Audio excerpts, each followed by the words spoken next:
Entonces, como les comentaba recién, el tema de hoy es la organización del sistema nervioso, principalmente organización anatómica, pero también funcional, con algunos detalles de funciones que tenga. Por lo tanto, los objetivos son reconocer los componentes y funciones del sistema nervioso. Esto incluye al central y al periférico, y también identificar los componentes del arco reflejo, que básicamente es la forma en que el sistema nervioso funciona y cómo reacciona frente a los estímulos que tiene que reaccionar. Cabe destacar que, a pesar de que este tema a algunos les gusta bastante, es interesante, es bonito todo, generalmente en las pruebas aparece una pregunta o no aparece ninguna, porque recuerden que también está la parte de homeostasis, impulso nervioso y sinapsis y drogas, y esos temas siempre tienen como como todo el protagonismo en las preguntas que aparecen. El sistema nervioso es muy poco lo que aparezcan funciones o componentes, pero aparece en el temario, por lo tanto igual tienen que tener claridad de algunos conceptos generales. Entonces, eso es. Bueno, aquí tenemos imagen que he ocupado varias clases ya, sistema nervioso, formado, recuerden siempre, por sistema central y el periférico, y aquí tenemos algunas características, que ya hemos discutido algunas, pero como función general del sistema nervioso, lo más relevante de él es que se va a encargar de recibir estímulos externos, de analizar los estímulos que se recibieron y también producir una respuesta. Pero no solamente estímulos externos, sino también pueden ser estímulos internos, por ejemplo, algún cambio en alguna consistencia, por ejemplo, de la presión sanguínea, algún cambio en alguna variable, por ejemplo, de algún nutriente, etc. Entonces, a cualquier estímulo responde recibiendo ese estímulo, procesando esa información y ejecutando una respuesta para realizar algún ajuste que tenga que hacerse para mantener el equilibrio. Recuerden que el sistema nervioso es fundamental en la homeostasis, o sea, mantención del equilibrio de distintas actividades humanas o básicas, por decirlo así. Ya habíamos dicho que el sistema nervioso, que está formado por neuronas, ¿cierto? Se comunica a través de impulsos nerviosos. Ya habíamos hablado también del impulso nervioso y de la sinapsis. Esa sería como introducción. Tenemos primero el sistema nervioso central, que sería como la parte jefa, por decirlo así, del sistema nervioso, porque ahí van a estar órganos de gran importancia para poder recibir esta información, analizarla y ejecutar respuestas. Tenemos que el sistema nervioso central está compuesto por dos principales componentes. El primero es el encéfalo y el segundo componente es la médula espinal. Son los dos grandes componentes. Aquí tenemos el encéfalo y acá tenemos la médula espinal. Son los dos componentes principales. Cada uno, excepto la médula, se subdivide, en realidad el encéfalo se divide en otros componentes más, pero encéfalo sería el concepto general, que engloba todo lo que esté aquí. Entonces aquí tenemos un mapa conceptual, un encuentro bastante útil al momento de estudiar, donde se pueden ver el desglose de los componentes. Entonces vemos que el encéfalo está formado por un componente que se llama el tronco encefálico.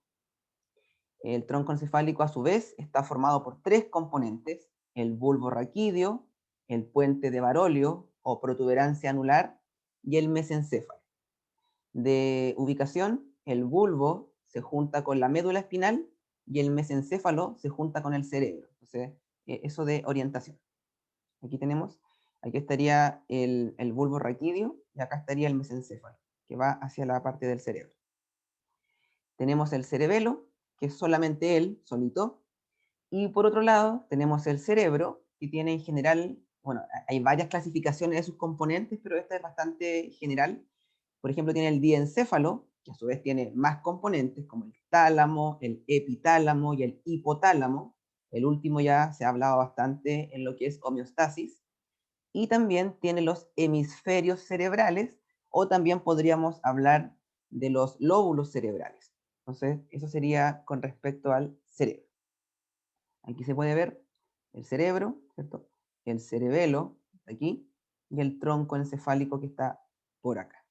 Y del cerebro, acá también tenemos los componentes, donde está el tálamo, epitálamo e hipotálamo. Estarían más o menos por aquí. Entonces, esto en cuanto a estructura anatómica. Aquí un pequeño desglose de nuevo de las mismas partes para que lo vean en una imagen real. Ahí está el cerebro, ¿cierto? Todo esto es cerebro, todo lo que está aquí, cerebro. Cerebelo, aquí, parte posterior. Acá tenemos el mesencéfalo, que está cercano al cerebro, la protuberancia anular o puente de Barolio, y por último el bulbo raquídeo que se junta con la médula espinal. Y estos tres componentes forman el tronco encefálico, que también se llama tallo cerebral. Entonces, si lo ven como tallo cerebral o como tronco encefálico, es lo mismo. Entonces vamos a hablar muy general, porque como les dije, son muy pocas preguntas que aparecen de esto. Primero, sobre el tronco encefálico, de manera muy general, ya sabemos que está ubicado entre el cerebro y entre la médula espinal. O sea, todo esto es tronco encefálico o tallo cerebral. Y tenemos que el tronco encefálico tiene funciones que son vitales para la sobrevivencia. ¿Por qué? Porque dentro de las funciones que regula, por ejemplo, regula la respiración, que ocurra la inspiración, o sea, que entre aire a los pulmones, y también regula la expiración, o sea, que salga el aire. Por lo tanto, si el tronco encefálico se rompiera, fallara o tuviera algún problema, la persona podría morir porque como regula la respiración, entonces quiere decir que esa persona no podría respirar y moriría, ya sea por un paro respiratorio en este caso. También el tronco encefálico regula la presión sanguínea. Por lo tanto, si se rompiera, también la persona podría morir por un paro cardíaco. Y si fuera lo anterior también, cardiorrespiratorio. O sea, como que no hay opción de sobrevivir si se llega a romper el tronco encefálico. Por otro lado, yo siempre digo, el tronco encefálico regula las actividades que nos hacen pasar bochornos o que dan vergüenza a veces ante el público, ante la sociedad. Por ejemplo, todo lo que tiene que ver con el vómito, la tos, el hipo, también el estornudo, son regulados por el tronco encefálico. O sea, yo le digo actividades bochornosas, que tienden como a causar un poco de vergüenza cuando ocurren en público. Entonces, eso lo hace el tronco encefálico. Y también, por otro lado, el tronco encefálico regula también y controla toda la actividad motora facial que tenemos, la mente facial en la cara, aquí te verá la cara, controla, por ejemplo, la información táctil o los movimientos táctiles de la cara, del cuello, de los ojos, lo controla el tronco encefálico. También lo que tiene que ver con la contracción de la pupila, también el tronco encefálico. Entonces, el tronco encefálico cumple muchísimas funciones que son muy necesarias para un correcto funcionamiento del resto del cuerpo. Entonces, eso respecto a él. Y cuando hablamos de tronco encefálico, recuerden que mesencéfalo, la protuberancia anular o puente de Barolio y el bulbo raquídeo. O sea, los tres están incluidos en tronco encefálico. ¿Alguna Profe, consulta? Dígame. una consulta, aquí están las ¿Sí? diferentes áreas, ¿cierto? La área de Weiss, no me acuerdo el nombre, pero una de las del Ah, lenguaje. de Wernicke, no, eso está en el cerebro. Wernicke Ah, ya, y Broca está en el cerebro. Ahí tengo ya, otra no me imagen. acordaba dónde están. Sí, Disculpe. el cerebro, sí, está bien. Aquí tenemos otra imagen que es lo mismo. Aquí se puede ver cada componente, el mesencéfalo que estaría más arriba, el puente que está aquí en medio y el bulbo raquídeo que está en la parte inferior. Entonces, tres componentes. Acá lo mismo, donde acá está mostrando algunos centros respiratorios, por ejemplo. Aquí tienen ciertas neuronas que controlan la respiración. Entonces, el tronco encefálico es vital, tiene que estar. O sea, si no lo tuviéramos, realmente no podríamos vivir porque cumple funciones básicas como lo que es respiración y la presión sanguínea. Entonces, es muy importante. Y claramente, el tronco encefálico reacciona de manera involuntaria, o sea, no tenemos control sobre él. Él funciona porque tiene que funcionar y se ajusta de acuerdo a los cambios externos o internos y no podemos hacer nada frente a eso. Entonces, también por eso es tan importante. Luego, sobre el cerebelo, que está aquí, se ven sus dos porciones, bueno, en realidad es uno completo, pero aquí pareciera que fueran dos porciones. Aquí también está cerebelo. Tenemos que es un órgano muy importante porque principalmente dentro de las funciones, o sea, tiene muchas funciones, pero las que más suelen aparecer en pruebas que han aparecido, igual pocas preguntas, como les digo, tiene que ver con el equilibrio corporal, mantenernos en equilibrio, posición del cuerpo, de equilibrio en cualquier contexto, y también se encarga de controlar y regular los movimientos finos, o sea, lo que se conoce como motricidad fina, depende también del cerebelo. Entonces, cerebelo controla principalmente movimientos. Eso sería su principal función. Motricidad fina, siempre doy como ejemplo enhebrar una aguja, típico caso que siempre se coloca como ejemplo. Eh, el pintar, el dibujar de manera, no sé, por decirlo entre comillas, como mejor que otros, también es cerebelo. Entonces, todo lo que sea motricidad fina.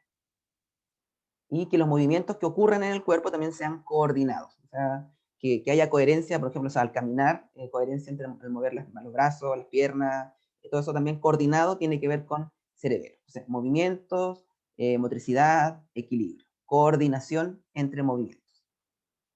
Eso respecto al cerebelo. Luego, ahora ya tenemos que hablar de los componentes que están en el cerebro. Me faltó colocar el subtítulo de cerebro. Primero sobre el tálamo y el hipotálamo. Ya. El hipotálamo ya conversamos sobre él cuando hablamos de homeostasis, pero vamos a volver a nombrarlo. Con respecto al tálamo, que está aquí, está más arriba que el hipotálamo. Aquí está el hipotálamo y aquí arriba está el tálamo. El tálamo es un órgano importante porque tiene funciones propias, por ejemplo, regula las emociones en algunos contextos, pero también tiene una función más bien como de control, porque a él llega toda la información de los sentidos, de distintos sentidos, visual, auditiva, tacto, presión, cualquier tipo de sensación, cualquier información de los sentidos llega a él aquí. Y se dice que él es como un puente de relevo, por decirlo así, o como una zona de relevo, mejor dicho, una estación de relevo, donde toda la información que llega a él la analiza y decide a qué parte del cerebro la va a mandar. O sea, si es información visual, la manda al lóbulo occipital; si es información de movimiento, la manda al frontal, y así sucesivamente.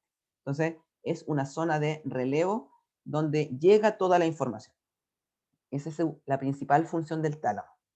¿Por qué lo nombro? Porque en una prueba pasada apareció una pregunta sobre él, entonces pudiera aparecer. Y el hipotálamo, como ya deben recordar, que es el órgano más importante relacionado con la homeostasis de todas las funciones: temperatura, hambre, sed, ¿cierto? También regula el cansancio, la ira, controla también el sistema endocrino. Recuerden que es la estructura nerviosa que controla la hipófisis, y por lo tanto la hipófisis controla a la mayoría de las glándulas, entonces también tiene mucho control con endocrino. Entonces, hipotálamo claramente tiene también aquí un rol muy importante. Y ahora pasamos al cerebro, la estructura no más importante, pero sí muy relevante por todas las cantidades de funciones que tiene. Tenemos que el cerebro se puede estudiar por hemisferios, izquierdo, derecho, o se puede estudiar por lóbulos. Los lóbulos los más estudiados son 4, pero en realidad son 5. Aquí vemos 4, pero el quinto está al medio, dentro de los otros 4. Tenemos primero, partamos por acá, el lóbulo frontal. Ahí está, lóbulo frontal. Está la parte así de la frente, por decirlo así, frontal. Frontal tiene que ver con todo lo que significa movimiento de músculos esqueléticos principalmente. O sea, movimientos voluntarios. O sea, yo cuando decido mover un brazo, una pierna, mover el cuello, la cabeza, lo que sea, músculos voluntarios, los controla el lóbulo frontal. Entonces, eso hace. Pero también tiene otras funciones que no son solamente de movimiento, por ejemplo, actividades que son de tipo intelectuales, cognitivas, como tomar una decisión, concentrarse en alguna actividad, y también tiene funciones con la comunicación verbal, o sea, hablar y que verbalmente. Entonces, eso sería el lóbulo frontal. Pero principalmente movimientos, como lo más relevante. A continuación, tenemos el lóbulo parietal, que está aquí, toda esta zona, lóbulo parietal, y que a diferencia del frontal, que dijimos principalmente motor, o sea, movimientos, el parietal tiene que ver con sensaciones, con sensaciones. ¿Sensaciones de qué? En la piel o en los músculos. O sea, poder, no sé, al tocar, ¿cierto? Sentir alguna superficie rugosa, lisa, lo que sea. Eso es sensación. Entonces, eso sería el lóbulo parietal, y a lo cual se le llama somestésica. Somestésica se refiere a sensaciones cutáneas y musculares. Entonces, lóbulo parietal. Pero también el lóbulo parietal se encarga, de lo que tiene que ver con el lenguaje, pero la comprensión y la emisión. O sea, que si nos están hablando, o algo escrito, por ejemplo, poder entender el lenguaje, pero también poder emitir lenguaje. Entonces, no es solamente que se queden con una función, sino que tienen muchas funciones más. Luego tenemos el lóbulo temporal, que en realidad son dos lóbulos temporales, uno al lado derecho y uno al lado izquierdo. Así como al lado de los oídos, tenemos orejas, tenemos dos parietales. Y también se encarga de sensaciones, pero principalmente sensaciones de tipo auditiva y visual. Esa es la idea de él. Y también, por otro lado, memoria auditiva y también memoria visual. Entonces, eso sería con respecto al lóbulo temporal. Penúltimo lóbulo tenemos el occipital, que siempre el occipital, lo principal va a ser todo lo que sea visual, ver. De hecho, cuando tengamos que revisar el ojo finalmente sus nervios la información la llevan al lóbulo occipital, permite que el ojo, ¿cierto?, pueda enfocar las imágenes, que se formen las imágenes en la retina y todo lo que tenga que ver con la visión. Lóbulo occipital se ubica en la parte de atrás del cráneo, sobre el cerebelo. Y por último, aquí no se ve, pero debería estar al medio, está el lóbulo insular, que es un lóbulo que se descubrió mucho después de los otros, por eso a veces no se habla de él, se habla de los cuatro y no del insular, o también se llama ínsula, que básicamente tiene, o sea, es muy importante su función porque tiene que ver con la memoria, pero también integra a los otros lóbulos en distintas funciones. O sea, igual tiene gran relevancia. Y él estaría ubicado, como les dije, al medio, así como dentro de todos los otros lóbulos y tomando parte de todos ellos. Por eso puede integrar las otras funciones. Eso sobre el cerebro, lo más general y relevante que podría aparecer, si es que llegara a aparecer algo de él. ¿Alguna pregunta, duda? Ah, y faltó decir que aquí, en el lóbulo temporal, bueno, en los temporales, está lo que preguntaba Jacob, el área de Wernicke, que tiene que ver con el lenguaje, y también acá en el frontal está el área de Broca. Broca tiene que ver con poder emitir el lenguaje, y Wernicke tiene que ver con entender el mensaje, el lenguaje que se está emitiendo, ya sea hablado o escrito. Entonces ahí están las áreas. Broca y Wernicke. ¿Consultas? ¿Dudas? Profe, Dígame. una consulta. ¿Sí? En el caso de los síndromes, hay un síndrome, por ejemplo, no sé si has escuchado el síndrome de Savant. Creo que no me suena. Creo. Por ejemplo, en ese caso, habían personas que tenían muy desarrollado una parte de un lóbulo, ¿Ya? pero muy atrofiado otro lóbulo. Por ejemplo, me acuerdo de un caso de una persona que podía leer con cada ojo una página ¿Ya? recordarse cada libro que leía, pero ¿Ya? no podía abrocharse un cordón o un botón. Ya, aquí estoy leyendo y dice que son desórdenes mentales, según los científicos, claro, que tienen ciertas habilidades, claro, de todas maneras, el humano tiene la capacidad de poder desarrollar, o sea, estando sano, puede desarrollar cierta, o viene genéticamente ya predispuesto con un mayor desarrollo de ciertas habilidades o de algunos lóbulos, por ejemplo, la gente que tiene habilidades manuales, habilidades de dibujo, o habilidades musicales, o otro tipo que no todos tienen, a pesar de que sí, todos podrían lograrlo, pero hay personas que innatamente lo tienen, que claramente genéticamente vienen con un mayor, podría ser quizá mayor cantidad de conexiones o claramente en las neuronas para esas funciones. Entonces, en lo que usted menciona debe ser algo parecido, solo que por lo que estaba leyendo recién, que nunca he escuchado ese síndrome, es una patología. Entonces, esa patología debe, aparte de tener ese problema, también trae una parte positiva que es un gran desarrollo de ciertas habilidades. Sí, aquí también dice síndrome del sabio, dice aquí. No lo había escuchado nunca. Pero dice que tiene discapacidades físicas y mentales, o motrices, pero también tiene habilidades sorprendentes en algunas áreas. Eso puede ser. Pero claro, como es una mutación, probablemente en ese caso, síndrome, me imagino, tiene que hacer algo que quizá algún lóbulo se desarrolle más y por lo tanto tiene esas capacidades. Pero en desmedro de los otros lóbulos que probablemente no van a tener tanto desarrollo y por eso dice que puede tener quizá dificultades físicas o motrices, por ejemplo. Entonces, eso. Muchas gracias, profe. De nada. ¿Qué más tenemos? Luego tenemos la médula. Profe, Dígame, antes, dígame. ¿cuál era la diferencia entre el área de Broca y el área de Wernicke? El área de Broca tiene que ver con poder emitir el lenguaje y el área de Wernicke tiene que ver con poder comprender el mensaje o el lenguaje. Esa es la diferencia. Gracias, profe. Ya, de nada. Profe, ¿no están ¿Sí? conectados? Tipo, si se daña uno, el Eh, otro, depende, o sea, sí, o, sí, o funcionan de manera o independiente. sea, para la función que tiene cada uno propio es como su función de ellos, pero Por también ejemplo, si se ¿sí? dañara el área de Wernicke, Ah, nosotros ya. no podríamos hablar, pero podríamos entender. Claro, exacto. Si fuera, si se Ah, ya. dañara, si se dañara el área de Broca, por ejemplo, la persona no podría emitir el lenguaje, pero mientras el área de Wernicke esté intacta, nos pueden hablar, nos pueden escribir y vamos a poder entenderlo sin problema. Y contrario sería el otro caso, si la persona, de hecho, la persona que tiene dañada el área de Broca, se dice que tiene un lenguaje, se me fue la palabra, inconsecuente, creo que, o algo así, pero es con que como que habla cosas que no tienen ningún sentido. Las palabras no, probablemente puede decir muchas palabras, pero emitir un lenguaje con sentido no lo puede hacer, no es capaz de eso. Y el otro caso sería lo contrario, podrían estar hablando quizás de todas maneras o escribiendo en orden, ¿no? Pero no va a poder entenderlo porque tiene dañada esa área. Esa es más o menos como la idea.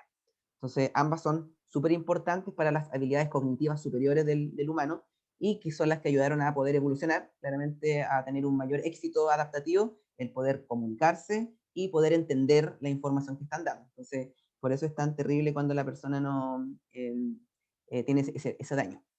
Es bastante inhabilitante. Luego, el último componente del sistema nervioso central es la médula espinal, que está bajo, ¿cierto?, el encéfalo.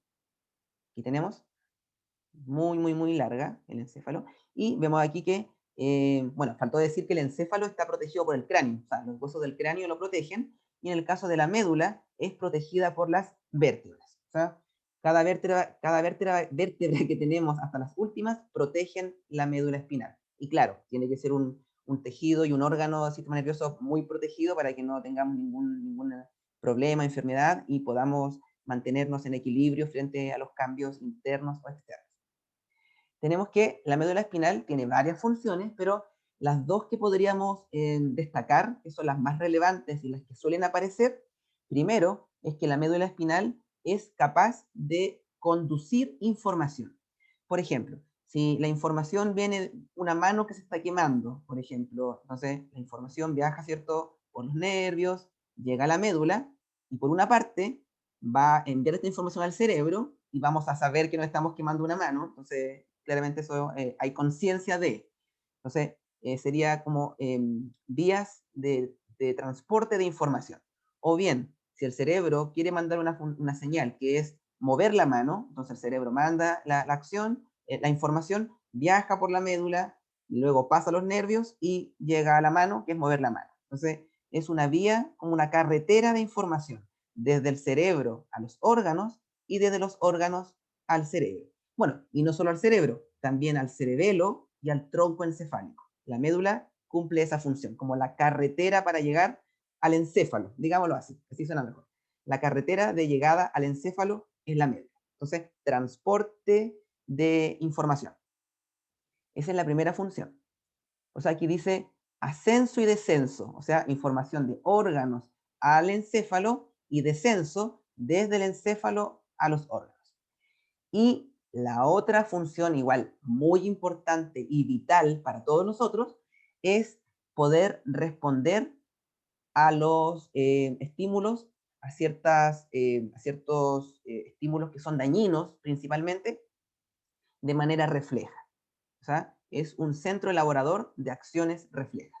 Y ahí involucra todo lo que sea quemarse la mano. Dijimos que también la médula le va a llevar información al cerebro y vamos a estar conscientes que nos quemamos la mano, pero piensen ustedes que si tuviera que ser el cerebro el que va a tener que decidir, así como, si me quemo la mano, ¿qué hago? Ah, la voy a quitar. O ¿qué voy a hacer? Eso podría ser fatal en algunos casos. Por lo tanto, la médula, aparte de decirle al cerebro que la mano se está quemando, enviar la información, la médula ella misma es capaz de realizar un reflejo. O sea, ella tomar la información de quemarse la mano, analizarla y enviar una respuesta automática.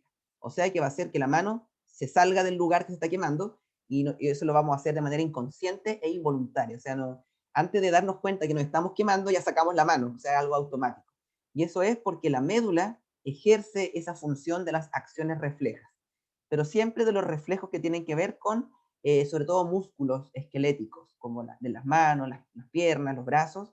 De eso reacciona rápidamente la médula, porque sería un poco más lento, como les digo, que el cerebro se encargara recién de enviar una información de eso. Tardaría un poco más. Entonces la médula, como está más cerca de los órganos, ella tiene esa función de respuestas reflejas o acciones reflejas.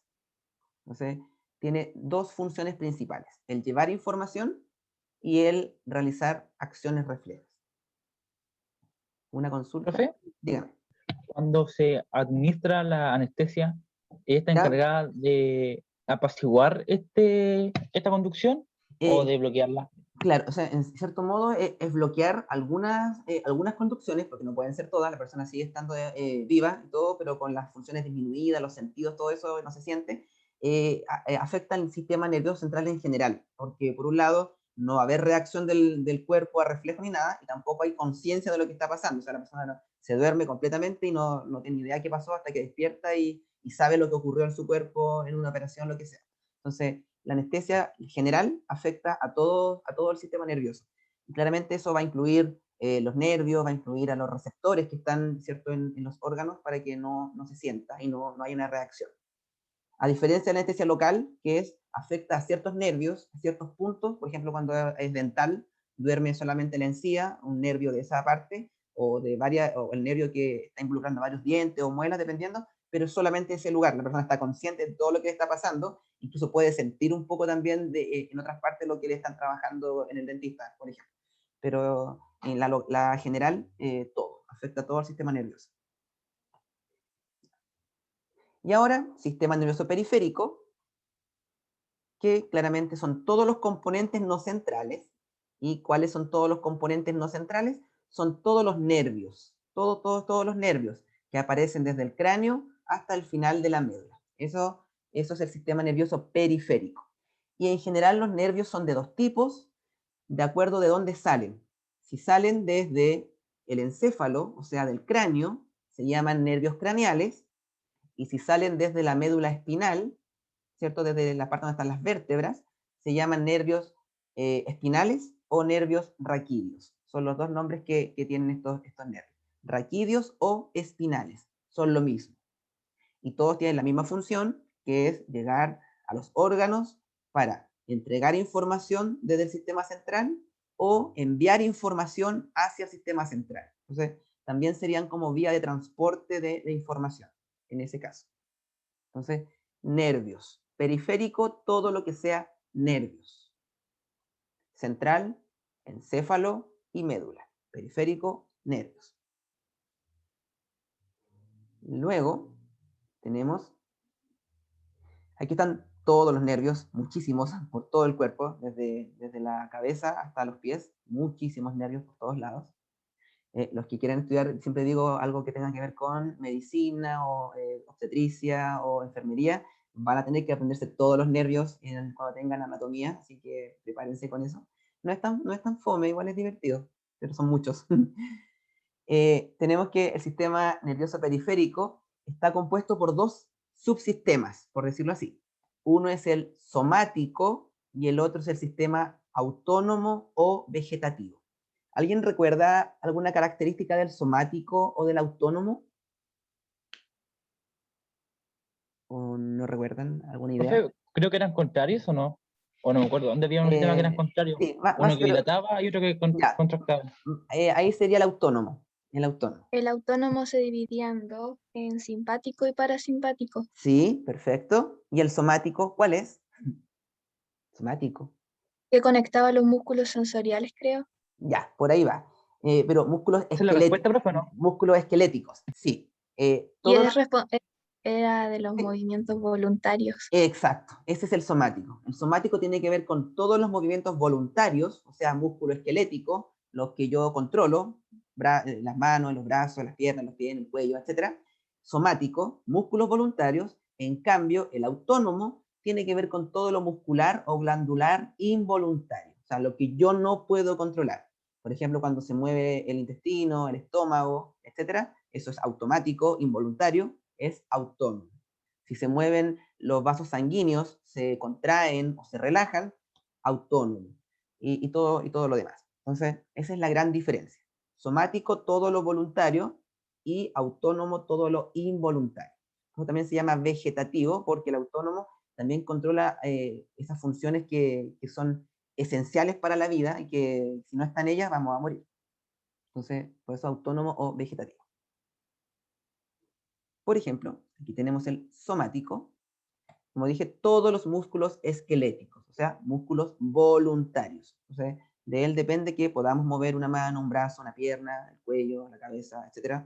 Músculos voluntarios. Eso es lo más importante. Nada más que eso, voluntario. En cambio, como les decía, el autónomo es todo lo involuntario, incluyendo el músculo liso. Recuerden que el músculo liso, hay tres tipos de músculos. El esquelético, que es voluntario, el cardíaco, del corazón, que es involuntario, por lo tanto aquí tiene que ver con el autónomo, y el liso, que también es involuntario, y recuerden que el liso está en todos los órganos internos, excepto el corazón, los pulmones, el estómago, intestino, en el hígado, en el páncreas, en los vasos sanguíneos también hay músculo liso. En algunas glándulas también hay músculo liso. Entonces, esos son todos involuntarios. Eso los controla el sistema nervioso autónomo. Esa es su gran característica. Y aquí, como decía Juliana, aquí aparecen las dos divisiones porque está el simpático y el parasimpático. O sea, hay una nueva subdivisión. El somático es uno solo, el autónomo se divide en dos, el simpático y el parasimpático. A veces a algunos se les olvida así como, pero ¿qué hace el parasimpático o simpático? Yo siempre pienso, el simpático me ayuda a defenderme, porque es simpático. Entonces, me va a ayudar en un momento de peligro. Entonces, yo cuando me defiendo, no sé, uno tiene, no sé, puede correr quizás entre comillas más rápido, la fuerza la distribuye distinto, entonces, simpático. En cambio, el parasimpático siempre actúa cuando estoy en un momento todo lo contrario, o sea, muy tranquilo, relajado, viendo una serie o comiendo, en un momento tranquilo. Vacaciones también parasimpático, relajado, completamente desconectado. Simpático, peligro. Aquí tenemos algunas funciones de ambos, del simpático y del parasimpático, y revisemos algunas del simpático. Hay que recordar que siempre simpático se relaciona con la lucha o con la huida. O sea, frente a algún problema, sea cual sea, el humano tiene dos opciones: luchar, defenderse, o huir, o sea, escapar. Y sea cual sea de las dos opciones, el simpático va a permitir que la persona pueda hacer una de esas dos. Y claramente cualquiera de las dos va a servir para asegurar la sobrevivencia. Entonces, por ejemplo, podría ser frente a una situación de peligro. Peligro podría ser no sé, un terremoto y hay que escapar, por ejemplo. Entonces, en el caso del ojo, se dilata la pupila. Entonces, la pupila se agranda, entra más luz y somos más conscientes y de todos los detalles, de todo lo que hay a nuestro alrededor. Entonces eso es muy bueno porque así tenemos mayor campo visual. En cambio, si estamos en un momento de relajación donde no hay ningún peligro, se contrae la pupila para solamente recibir señales luminosas que son necesarias. O sea, de lo básico para mantenernos sobreviviendo sin problemas. Entonces, esa es una diferencia. Por otro lado, si estamos en peligro, el sistema simpático relaja los bronquios. Y al relajar los bronquios, estos se expanden y puede entrar más aire, por lo tanto más oxígeno. Y claro, si estamos en peligro, necesitamos tener más oxígeno para todos los órganos que nos van a ayudar a defendernos o escapar del peligro. Por ejemplo, los músculos. En cambio, en un momento no de peligro, el parasimpático contrae los bronquios, por lo tanto, entra la cantidad suficiente para la sobrevivencia de cierto de oxígeno que viene en el aire que estamos inspirando. Ahí tenemos otra diferencia. El simpático acelera el impulso cardíaco y en cambio el parasimpático lo mantiene normal, o sea, lo reduce respecto al aceleramiento de acá. Entonces, completamente contrarios en todas las funciones. O sea, cuando uno aumenta, el otro lo disminuye. Cuando uno lo activa, el otro lo desactiva. Generalmente pasa así. Otra actividad también, por ejemplo, cuando tenemos que defendernos o escapar, no necesitamos tener que ir al baño a orinar, por ejemplo, a miccionar. Por lo tanto, el simpático lo que hace, relaja la vejiga. Y eso quiere decir que la vejiga se puede expandir, aumentar su volumen y acumular más orina y no eliminarla porque no se requiere. O sea, realmente sería entorpecedor que una persona que tiene que escapar o defenderse tenga deseos de ir a orinar. Entonces sería algo que frenaría la sobrevivencia. En cambio, el parasimpático contrae la vejiga, o sea, presiona ciertos estos músculos y la persona puede sentir deseos de orinar. Profe, Dígame. en ese caso, en caso de peligro o cosas así, al relajar la vejiga, en caso de orinar, ¿no podría uno orinarse encima? Es que relajar se refiere que se expande, la vejiga como que se agranda, entonces hay más espacio, eso se refiere a relajar. En cambio, Ya. al contraerse, ahí se achica y se presiona su contenido y el contenido tiende a querer salir. Claramente igual depende del esfínter, pero por lo menos automáticamente ya se contrajo y podría salir. Entonces, ¿qué es lo que pasa habitualmente cuando uno en la micción? En la micción. Entonces, eso sería con respecto al simpático y parasimpático. Todo lo que nos ayuda a defendernos o a huir, escapar del peligro, simpático. Y cuando no hay ningún peligro, todo tranquilo, el parasimpático. Y siempre tienen actividades completamente contrarias.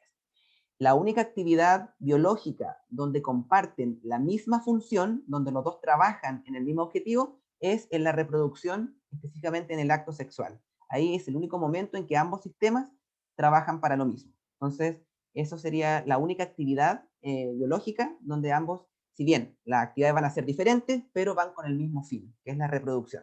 En cambio, todos los demás, todo, siempre contrarios. Siempre contrarios en situaciones distintas. O sea, cuando estamos aquí, funciona este más, y cuando estamos en otro momento, funciona el otro.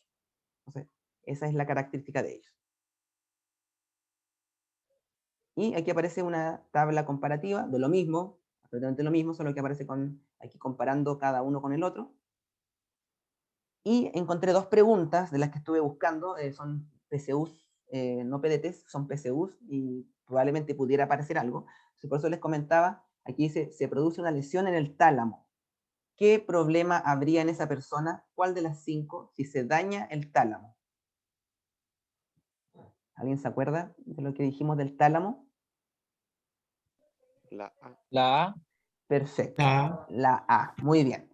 Recuerden que dijimos que el tálamo es una zona de relevo donde llega información de todo tipo sensorial y el tálamo decide a qué parte del cerebro va. Entonces, si una persona se dañara el tálamo, esa información no se va a poder procesar de manera correcta y probablemente eso conlleve a que las respuestas frente a esas sensaciones sean también poco elaboradas o quizás ausentes, dependiendo. Entonces, esta es una pregunta, como les digo, que encontré de PCUs reales.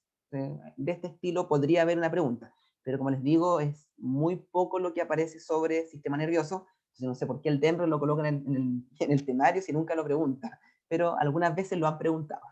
Y es un tema muy grande además. Y es muy grande, es terrible, que me acuerdo que una vez fue tan frustrante decir una alumna que ya se había estudiado, así como le encantaba, está estudiando medicina ahora, le gustaba medicina, le gustaba el sistema nervioso, lo estudió y todo, dijo, estoy lista para la prueba. Le dije, pues si yo les dije que hacen una pregunta, fue súper frustrante porque de verdad había gastado mucha energía, pero yo creo que eso claramente le sirve ahora a la universidad, así que eso tampoco fue perdido, pero es terrible, es mucha información para una o ninguna pregunta.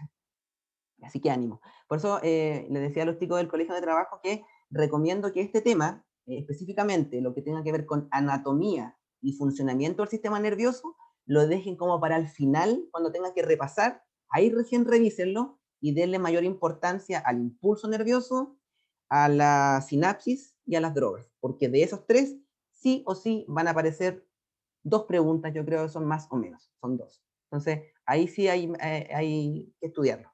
Pero en cambio este tema, déjelo para el final, así como onda revisarlo nomás y leerlo, porque podría pasar que no pregunten o que fuera una sola pregunta y quizás fuera muy fácil. Acá tenemos otro ejemplo de pregunta. Léanla y díganme cuál podría ser la respuesta.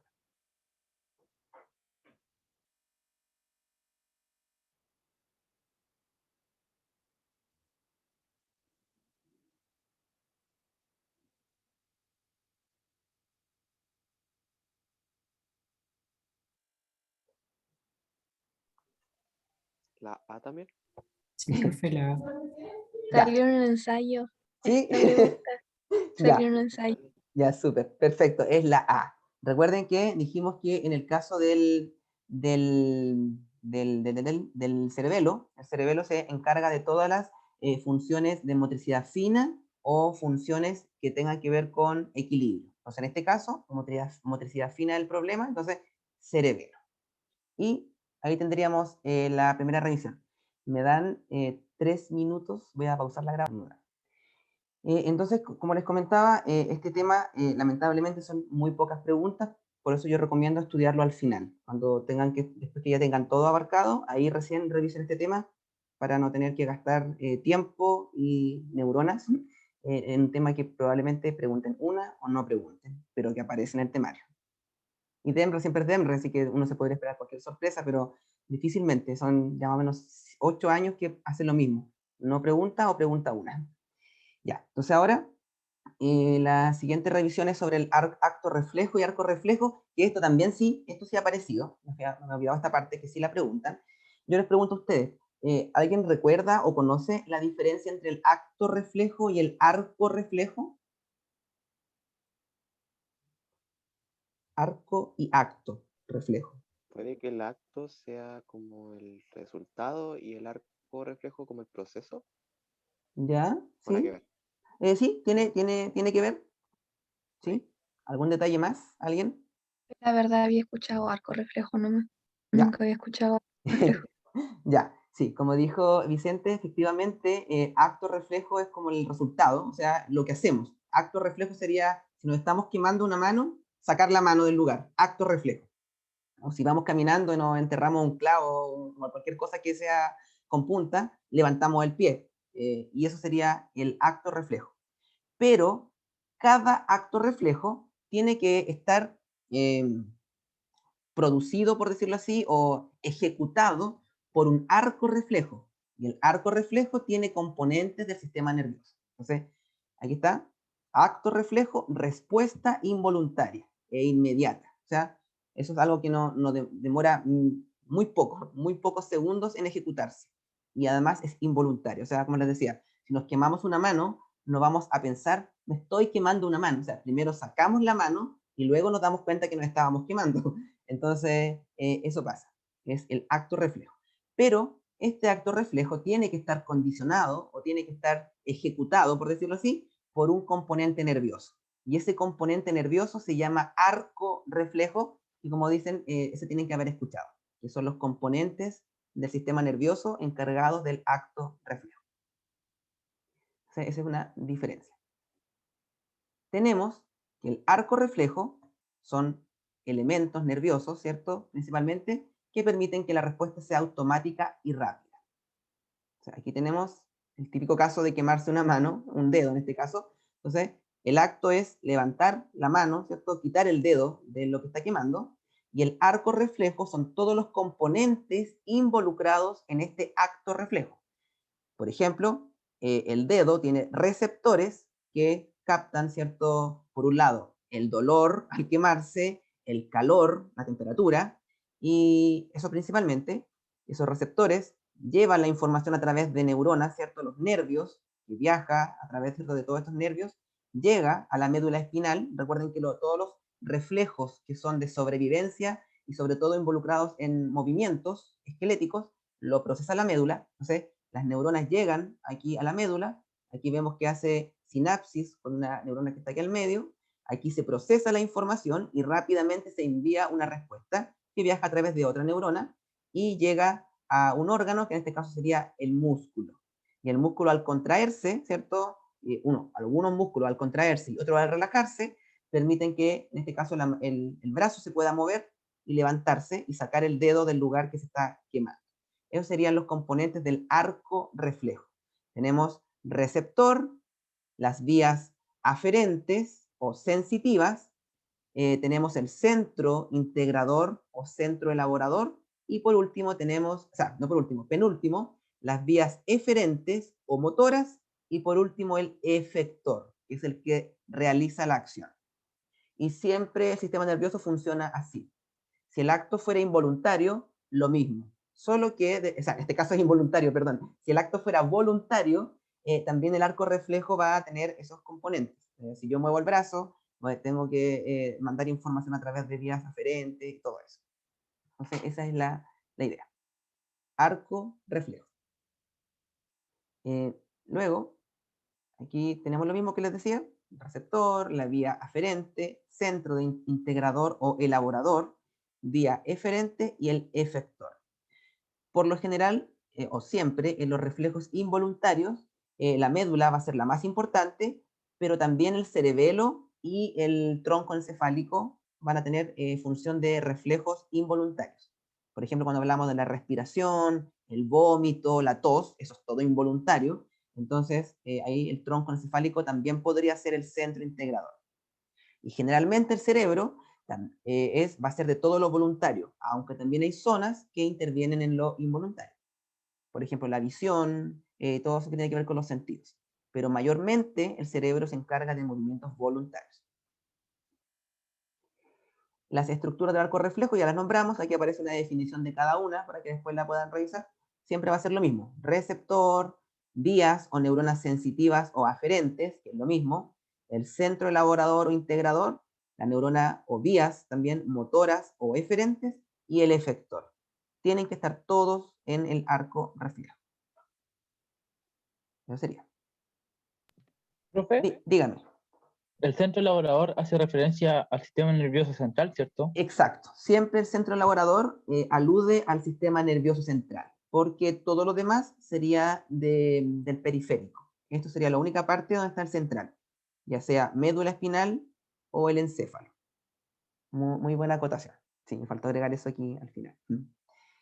Y creo que ya estamos terminando. Acá tenemos otro reflejo. El típico ejemplo, que es muy divertido hacerlo en clases, es el reflejo rotuliano, pegarse con un martillo, con algo que no sea muy invasivo. Y entonces aquí vemos que el arco reflejo, bueno, primero el estímulo es golpear, ¿cierto? Aquí una zona donde hay unos tendones, ¿cierto? Aquí. Y esto recibe el estímulo, envía la información a través de neuronas aferentes o nervios aferentes que están aquí, llega a la médula, aquí hace relevo con neuronas que están acá, interneuronas, se procesa la información, se envía una respuesta, y en este caso la respuesta va a afectar a dos músculos, uno que tiene que contraerse y otro que tiene que relajarse. De esa manera, el que se contrae permite que la pierna se levante, entonces ahí estaría el reflejo rotuliano. Es bastante divertido jugar con él. De hecho, hay montones de reflejos que se pueden hacer en casa sin problema, y son todos muy divertidos. De hecho, siempre me acuerdo que en el colegio que trabajaba antes, siempre hacía los reflejos con tercero medio, y una vez se me ocurrió hacer un reflejo que era muy peligroso, que era el reflejo del estornudo, donde tenían que meterse un cotonito así como muy atrás en la nariz, así como bien arriba, y después me di cuenta que era peligroso, porque si lo hacen mal se podían perforar algo arriba, no sé, nunca más lo he hecho en mi vida. Y me acuerdo que un alumno lo hizo bien, el único que lo hizo bien, y estornudó, pero tan fuerte, que fue una cuestión que como los monitos animados, cuando la gente como que se casi mueve a los demás, así fue un estornudo enorme. Entonces fue bastante simpático, pero ahí me di cuenta que era peligroso. Entonces, eso con los reflejos. Y aquí finalmente coloco un resumen de todo lo que es sistema nervioso central y periférico, que lo encontré, obviamente es robado, lo encontré muy interesante, porque está sintetizando las principales funciones y características de este sistema. Entonces, igual serviría para estudiarlo, como para reforzar después de estudiar, cuando al final revisen este tema y quieran como después ya como verlo más puntual, podrían revisar esto. estaría bastante acorde a la información. Y eso sería hoy. ¿Alguna consulta, pregunta, algún tema, algo? Profe, yo tengo una consulta Dígame. respecto al equilibrio. ¿Ya? Que usted dijo que el cerebelo era el encargado de mantener el equilibrio corporal. Sí, por un lado Ahí sí. ahí ¿cómo se llama? Se me fue la palabra. Pero es cierto que en el oído interno tenemos tres Sí, ampollas. sí, el oído medio. El oído medio. Sí, No, el medio. No, sí, oído medio. interno. Interno, sí, ¿Medio? claro. Interno. Ahí Medio. están las tres ampollas que sí, Ya, pero que igual. tienen que ver con el equilibrio. ¿En el Sí, cerebelo se sí. procesa la información? En realidad, el equilibrio, o sea, hablamos de que el cerebelo se encarga del equilibrio, pero no es el único órgano, hay muchos más órganos, y dentro de ellos están los componentes del oído, que también tienen que ver con el equilibrio, con todos esos líquidos que están en el caracol, todo eso que tienen que mantener cierto nivel o cierta forma para que esté en equilibrio. Entonces, los dos se complementan, los dos tienen que estar presentes, porque si uno falla, aunque esté el cerebelo, igual va a haber un problema con el equilibrio. Entonces, los dos están trabajando en conjunto. Pero en el caso del cerebelo, él va a tener que, como la función primordial, por decirlo así, procesando todos los estímulos para poder saber si es que el cuerpo está en equilibrio o no, o en qué posición está. Si estoy acostado, saber que voy a estar en equilibrio acostado, si estoy ahí sentado o como sea, siempre mantener el equilibrio y el cerebelo va a tener que estar recibiendo esa información y procesándola, en ese caso. Y el oído medio también apoyando con sus características que nombramos recién, para también como corroborar que esa información está correcta. Entonces los dos se ayudan en el equilibrio. Ya, profe. ¿Mm? Muchas gracias. De nada. ¿Más preguntas? Profe, Dígame. una consulta. La médula espinal igual funciona como intermediador cuando hay un agente patógeno, por ejemplo, como una respuesta para llegar a la respuesta inmune. Por No, ejemplo, cuando se identifica una bacteria nueva y claro, llega para no. que lleguen más linfocitos o macrófagos. Ya, no, ahí no. Ahí sería completamente función del sistema inmunológico. Eso tiene que ver, no tiene nada que ver con el nervioso. O sea, el nervioso podría actuar a lo que tenga que ver, por ejemplo, si yo veo que tengo una infección en la mano, conscientemente voy a ir a médico o me voy a hacer curaciones o tomar, no, irresponsablemente tomar antibióticos, por ejemplo, si fuera algo bacteriano, aunque eso no debería hacerse, o preguntar o lo que sea. Entonces, ahí intervendría el sistema nervioso. Pero todo lo que tenga que ver con producir macrófagos y todo lo demás, eso sería principalmente el sistema inmunológico el encargado de eso, que tiene todo su sistema de lenguaje, por decirlo así. Dígame. O en ese caso, no está el sistema nervioso en la comunicación entre el sistema inmune. El O sistema sea, inmune se comunica. claro. Esa es mi pregunta. Ya, claro. Sí, de todas maneras también el sistema nervioso tiene comunicación con todos los sistemas. Y claro, ahí podría ser principalmente las funciones que van a activar, por ejemplo, la médula espinal, o sea, la médula ósea, para producir células inmunes, por ejemplo. Eso podría ser. Pero todo lo que venga después, lo que sea las células, que cómo actúan y todo eso, es algo automático del sistema inmunológico. Ya, profe. Muchas gracias. De nada. ¿Más preguntas? Profe, ¿usted de Diga. casualidad tiene ensayos? Sí, tengo varios ensayos, pero son Pedro de Valdivia. Los que tengo, no sé si les sirven, pero son del año pasado. Pero son... Del año pasado. igual. ¿Y qué más tengo? Voy a buscar los que tengo. O sea, sí que tengo varios. Voy a buscar. Mándeme un Profe, correo disculpe. para que no se me olvide. Dígame. Profe, ¿me da su correo? Lo escribí en el chat. Ya, al tiro. Dígame, Jacob. Profe, disculpe, ¿usted trabaja en